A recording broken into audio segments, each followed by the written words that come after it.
Hey guys, my name is Dancy, and I'm pretty confident that I can tell you who your Westeros counterpart is. Now, in order for me to do this, I need you to go to a link in the description of this video that will take you to a short personality test. And while you do that, I am going to look at memes on my phone.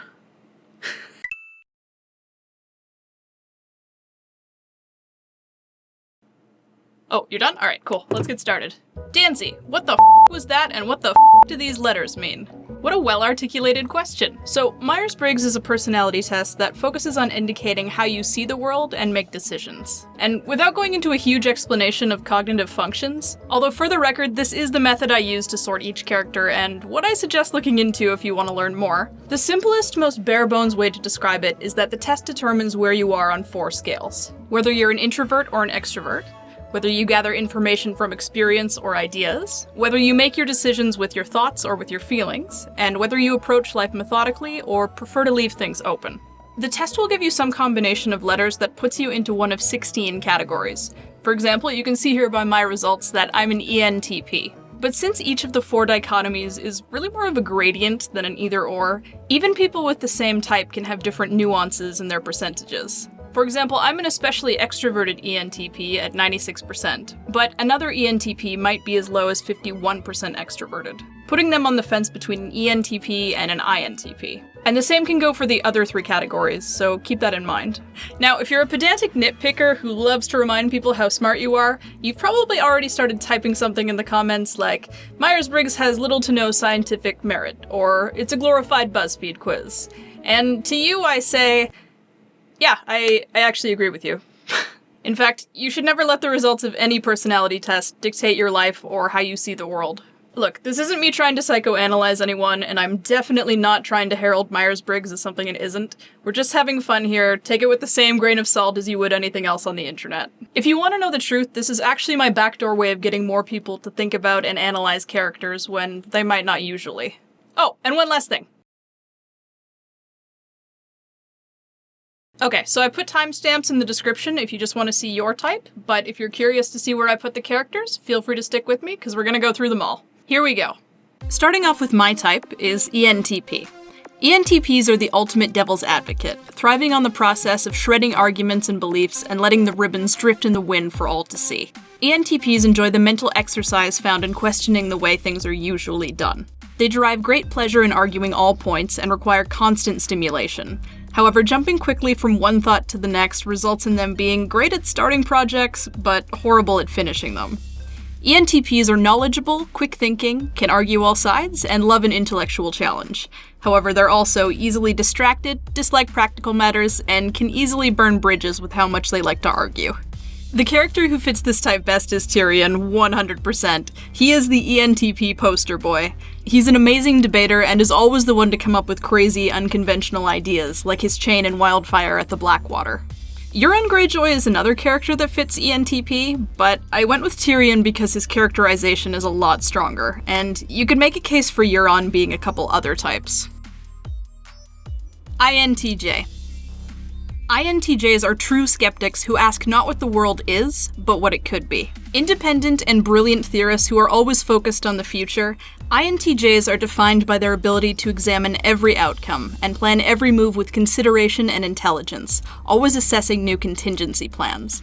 Part of this involves quietly outmaneuvering their peers to maintain control of a situation while also maximizing their freedom to move out of sight. INTJs are great long-term planners, ambitious, highly cunning, and can maintain a great poker face. However, they can also be obsessive, emotionally detached, egotistical, and manipulative. Littlefinger sits nicely in this category because he's the ultimate puppet master. He sees potential for everything to be a part of a bigger plan. Roose Bolton fits INTJ as well, and so does Varys, but he's sort of half INTJ and half INTP. ENTJ. ENTJs are frank and decisive leaders who thrive at being in charge. They can envision how every system could be made better and know that they're the best ones to drive the necessary change. They see challenges as an opportunity to push themselves, growing and learning from each obstacle. While they love working with theories, ENTJs pride themselves on effectively deploying both themselves and others to implement their ideas quickly and carefully, viewing anyone who gets in the way of progress with great contempt. ENTJs exude confidence, have a critical eye, make decisive leaders, and want to keep everything working as a well-oiled machine. But they can also be controlling, overly critical, don't work well when they aren't in charge, and lack emotional warmth. To me, Tywin is very much an ENTJ. I've seen a lot of people out there type him as INTJ, but I don't see it. He works too well with other people for that. The way he forms his ideas is always through war councils with his brother and his other lieutenants, and he also cultivates political relationships and wants to maintain them. An INTJ like Littlefinger really only trusts himself at the end of the day. I think Tywin straddles that line between introvert and extrovert, but the way he functions to get things done is really so much more in line with an extrovert. Anyways, I'd also stick Olenna Tyrell here too. But if you want to see a really unhealthy version of this type, then look no further than Viserys and the Mad King Aerys. INTP. With a powerful and objective intellect, INTPs can outsmart challenges that seem unbeatable to most. They love patterns, and spotting logical discrepancies is basically a fun pastime to them, making them excellent at uncovering the absolute truth. At the same time, their unconstrained rationalism can be off-putting to others. INTPs have a restless and pervasive fear of failure. They can be so prone to reassessing their own thoughts and theories that they can stagnate, becoming lost and isolated in an inner world where their thoughts are never truly applied. They're abstract thinkers, creative puzzle solvers, rational, and are great at staying objective. But they can also come off as awkward in social situations, fall into unhealthy reclusive patterns, and are their own worst critics. Doran Martell fits this type to a T. He's incredibly smart, but he second-guesses himself and ends up ruminating on his plans for years. He fits the classic INTP archetype of coming off as aloof and withdrawn, but on the inside his brain is going 100 miles a minute. Also, it's funny, but I found INTPs to kind of be the Maester type, with Aemon, Qyburn, and Pycelle all joining Doran Martell here. ENFP.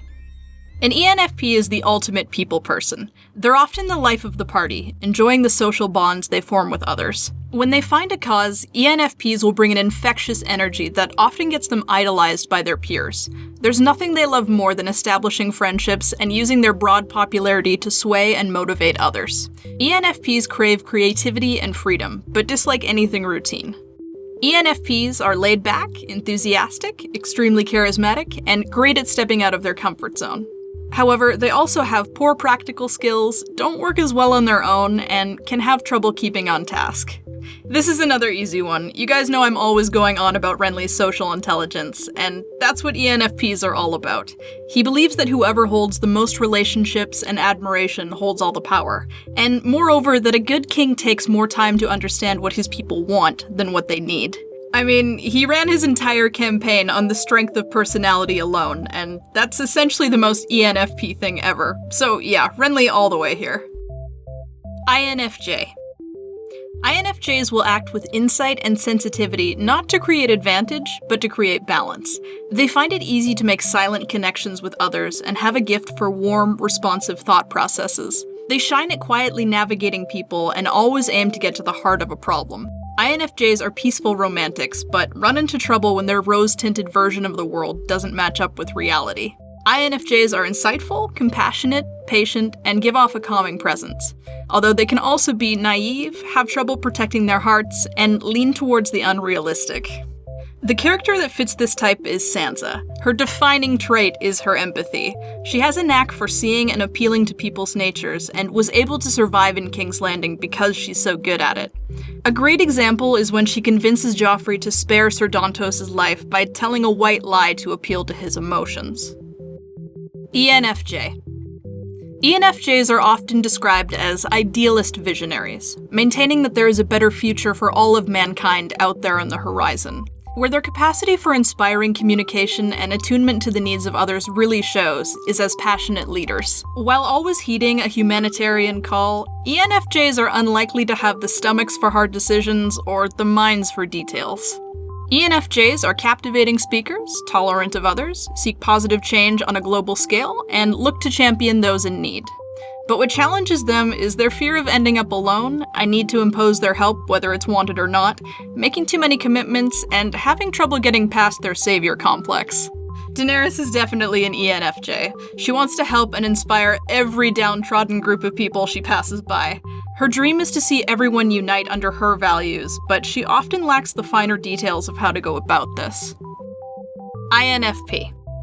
Usually lovers of art, history, and language, INFPs are constantly on a quest for inner discovery. They enjoy being open-minded and are always looking to expand their view of the world. INFPs are always the first to see and acknowledge that different paths often lead to the same place, with no singular right way to go. INFPs are not as interested in individual facts as they are underlying connections. They are curious, reflective, imaginative, and endlessly inspired by what's around them. However, where they stumble is in staying organized, spreading themselves too thin, and engaging in unhealthy amounts of escapism or daydreaming. The character that fits the most here is Bran. He has an endless wonder about the way the world around him works, but instead of it being a more tangible desire for knowledge, he uses what he learns to seek a deeper meaning. Others that fit here are Sam, Jojen Reed, Shireen Baratheon, and Quentin Martell. ISTJ. ISTJs hold back none of their time and energy when it comes to maintaining a plan. They have sharp, fact-based minds and prefer autonomy and self-sufficiency to reliance on others. Hardworking and trustworthy, nothing drives them crazier than dishonesty, holding those around them to the same high expectations that they place on themselves. They excel in positions where order is needed due to their natural talent for creating and enforcing rules, but hate having to account for the human variable. ISTJs are dutiful, honest, reliable, and work especially well on their own. However, they can struggle with being too quick to judge, working outside of normal conventions, and accidentally coming off way too harshly with their honesty. So I struggled with who to put here because there are just so many characters in the series that are ISTJs. But in the end, I decided to go with Ned and Stannis because they both fit this type so well, each with their own sort of nuance. What's interesting is Ned and his brother Benjen are the same type, but poor Stannis and Renly are exact opposites. It's alright, boys. A few hours in your get-along shirt will make you feel better. ISFJ. ISFJs are, above all else, driven by their personal values. They are responsible and kind people who want nothing more than emotional stability for those close to them. Often very modest, they tend to avoid being the center of attention, preferring to support and defend others from behind the scenes. The downside is that they're quick to burn out and become stressed when they forget their own needs. ISFJs are giving, humble, seek compromise, and try to bring out the best in those around them. However, they can also take on more emotional burden than they can handle, forget their own needs, and have trouble separating their feelings from practical matters. Catelyn Stark fits ISFJ. Her role as we see her is as a guide to Robb, but she desires safety and peace for her family above victory and revenge. A very ISFJ thing she does is taking care to never give advice to him in front of his men, because she knows that doing so could risk humiliating him. She's very aware of emotions and interpersonal situations like that. Davos and Jorah fall here as well, since they're also defenders out of the public view that never hesitate to provide a moral voice. ESTJ. ESTJs are heralds of order, utilizing their understanding of what is right and wrong to bring people together. They live in a world of clear, verifiable facts. Even against heavy resistance, they stick to their principles and push their unclouded positions. Not wanting to surround themselves with those who don't share their traditional values, ESTJs will make their disappointment incredibly clear if they feel someone has gone behind their back or acted in a way that goes against their strict policies. ESTJs are organized, make excellent delegators, hold nothing back when it comes to getting things done, and strive for their claims to be seen as legitimate. But they struggle with forgiving easily, the pressure they place on themselves and others to act properly, and are unopen to challenging opinions. I went with Robb Stark on this one. He's exactly like his dad, only way more extroverted. I had him as an ESFJ, but the reason I decided against it is because him coming off as more of a feeler around Catelyn and Bran really had more to do with him being a 15-year-old with the weight of half a country on his shoulders. I also just think his tactics and ability to organize his rebellion fits ESTJ better. Cersei fits ESTJ as well, but she's a bit of a weird one. She's very obviously an unhealthy version of this type, but I think the core ESTJ values are there. She finds comfort in being in control of her surroundings, and she always wants to push for her perception of order, even though, in her case, it's obviously a pretty twisted one. ESFJ. ESFJs are warm, friendly team players who want nothing more than to feel like they're a part of something. These personality types will base their moral compass on established societal norms, rather than drawing their morality from philosophy. ESFJs have a deep need to keep those around them happy and safe. They're eager to spearhead activities, so long as they know they're making a difference and bettering the lives of those around them. ESFJs are loyal, always eager to help, value teamwork, and take pride in ensuring the safety of others. But they also need a lot of reassurance, don't handle criticism well, and can be preoccupied with their status. Edmure Tully fits this type well. He always wants to do what's right by his people and his family. A great example of this is when he agrees to marry Rosalind Frey in Robb's place, because he knows it's the best chance they have to maintain ties with Walder Frey. That, and both ISFJs and ESFJs are all about family, duty, and honor, so it makes sense. ISTP. ISTPs believe that the best way to decide what does and doesn't work is through trial and error. There's nothing they hate more than idle, philosophical chat, believing that problems can only be solved by getting your hands dirty. ISTPs prefer to learn new skills through practice, not study. They can seem steady for long periods of time, but once they've gotten what they need out of a situation, it's important for them to move on to a new place where they can grow in proficiency. ISTPs are self-reliant, quickly pick up new skills, have no problem dealing with sudden change, and can understand things on even the smallest mechanical level. However, they get bored easily, dislike commitment, and have trouble opening up to others. Being the ultimate lone wolves, or lone dog in this case, the Hound is a great example of an ISTP. He values what his senses tell him, and is unimpressed by the facade of Southern chivalry. Arya and Gendry fit this type too, albeit a bit less introvertedly so. ESFP. Known for their boldness and willingness to improvise, ESFPs are great at finding exciting new things to explore and experience. They're born entertainers who crave the spotlight, putting on a show for their friends and soaking up attention with a unique and often strange sense of humor. Since having fun is always at the top of the list for them, the biggest challenge ESFPs face is becoming so preoccupied with immediate pleasures that they neglect their duties and responsibilities. ESFPs have a great sense of showmanship, are great improvisers, extremely playful, and are always keen to impress those close to them. But they can also be defensive, constantly feel the need to show off or put up a front, are terrible long-term planners, and will always try to dodge a difficult conversation or boring activity.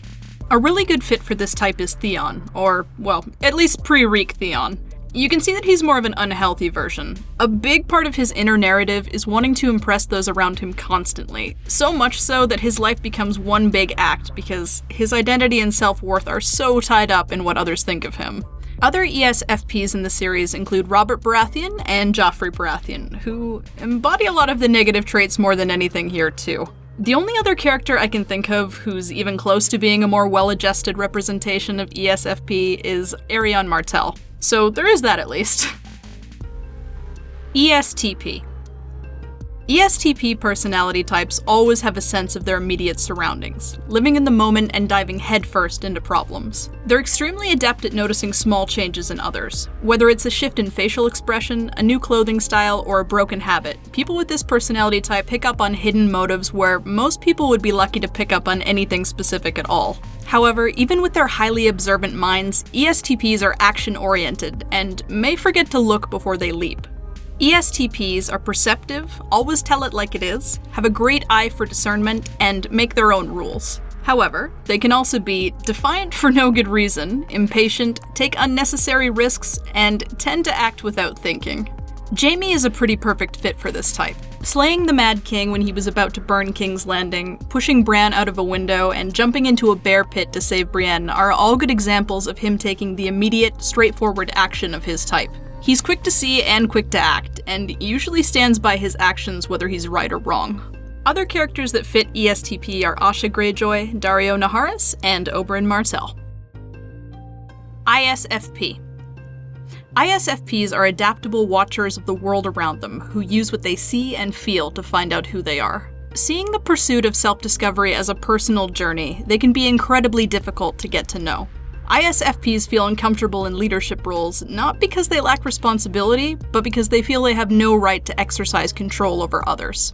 Despite this though, their desire for fairness and quiet love for their fellow man often turns them into the reluctant voice of their fellow underdogs. ISFPs are considerate of others, independent, introspective, and responsive to the people and things around them. But they also dislike being in charge, have trouble explaining their reasoning to others, are bad at asking for help when they need it, and have trouble reconciling their inner values against what the outer world demands.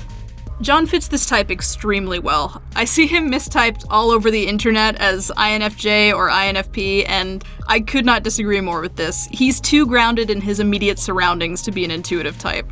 The only other one I can kind of see him as is ISFJ, but again, I think he thinks too well on his feet for that. Only ISFP's functions resonated with me for Jon. He just doesn't fit the hippie stereotype that's weirdly come to be associated with ISFPs, even by the website I linked, so I think that's what throws people off. And with that, we are done. Please like and subscribe if you enjoyed the video, and let me know which character you got in the comments. This video took a stupidly long time to research and create, and I would love to do it more often, so if you're interested, please consider becoming a patron. It helps a lot. I'm about to get started on a new Westeros Brawls that will be out this month, so look forward to that, and there'll be some smaller videos out in the meantime. Regardless, have a wonderful day, and I'll see you next time.